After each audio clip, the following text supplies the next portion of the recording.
Hello Mzansi, welcome to Mgosi Mzansi. If today is your first time visiting this channel, please do the right thing and click the subscribe or button, and also don't forget to smash the like button. There's a picture of Umpumelelo Mseleko and this other girl that's making rounds lapha social media platforms, and everyone is just talking about them. Kesana, it is said ukuthi this girl, it's allegedly Mpumelo's new girlfriend, and people are saying ukuthi man, he likes them. Atik, we know what, I've never heard or seen Mpumelelo dating a slender girl.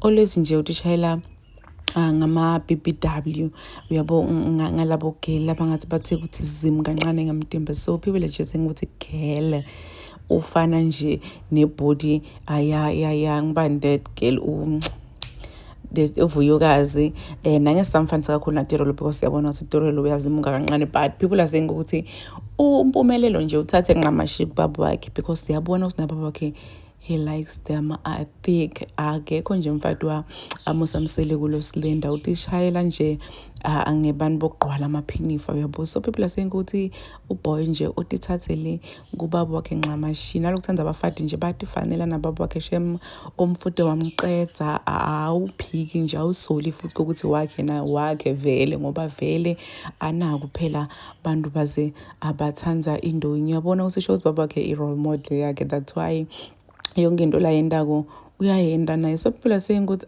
Nkosi yami poor Tiri. People are just saying ukuthi poor Tirelo, or Tirelo probably thought ukuthi ngalesikhathi kuphuma uvuyokazi kuyobe kusho ukuthi yena so free kani next or guy usathe jelela yena wakubeka koqaqqa futhi usakubeka kuyaqaqqa even no Mpumelelo ukuthi yena mfana kokuqala lokumthatha lijiji.